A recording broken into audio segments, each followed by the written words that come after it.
Josh on WABC. You're the first up this Friday. What's on your mind? Dr. Savage, I'm a college radio host, a conservative talk radio host, and I do it from my college campus. I don't want to say which campus I'm on, but I have got to tell you that whereas a few months ago I would have proudly said that I was a wallbanger fan or whatever else, I don't want to give my name because I don't want to get myself into trouble. I can't stand it anymore. If I hear about the Founding Fathers, Reagan, any of that BS, it's killing me.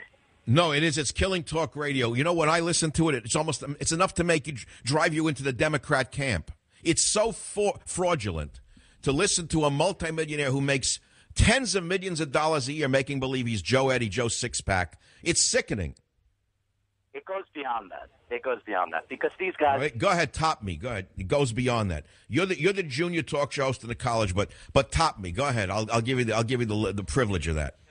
There's no doubt about it. I'm not here to top you. Look, we share a lot in common. I've been a loyal listener since a young age. I'm of Russian-American descent also. Look, the reality is that... So I'm the one who warped your mind and turned you into a conservative talk show host on college? I must have ruined your social life. Don't tell me you have girlfriends. Hold on one second. See, I can tell by the ha-ha-ha. I know that you're a little on the lonely side. That's why you're sitting in a booth alone with a microphone.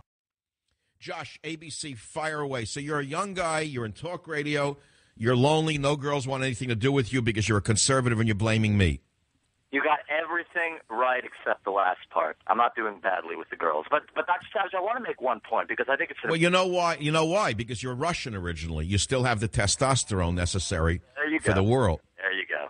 But look, I want to make an important point. You raised the point consistently about how the fact that many of these radio hosts who claim to be construction workers now, even though they were only in a past life, that they're kind of disingenuous. The listeners can tell. They're smarter than the hosts actually think. I believe. I feel the fact that they lack sincerity. When I listen to you, I feel the authenticity in your voice. And by the way, I'm not trying to, pat you on the back or make you feel good or something. Well, I hate to disappoint you. I'm sitting here in a pinafore with a wig on right now. I'm joking. Come on. I really do. And if you notice, who are the successful talk radio guns? So you have the guys that are the arm of the Republican Party, and I'm a conservative again. And I used to be able to listen to them. I can't tolerate it anymore. Well, I hate to say it because, I don't want to drive them out of business. They're driving themselves out of business. I got to be very clear. I try to tell them. I try to warn them. They all attack me. They won't listen to me. And there's a reason for it, Josh. You want to hear the reason? Pure and simple. They have no versatility. They cannot change their game. They still think it's the election. All they can do is campaign against Obama. They're stuck. They cannot go off script. That's all they can do. I think you're going to see a generational gap right now in the talk radio. I really I do. Well, wait, why was my show #1 on the internet radio? Remember that? Remember that shocking statistic? I beat Rush Limbaugh in the last book before I left radio for a month. I'm sure my number will drop. I was #1 amongst the younger listeners on the internet for a number of reasons. They don't care how old I am. They hear how young my mind is.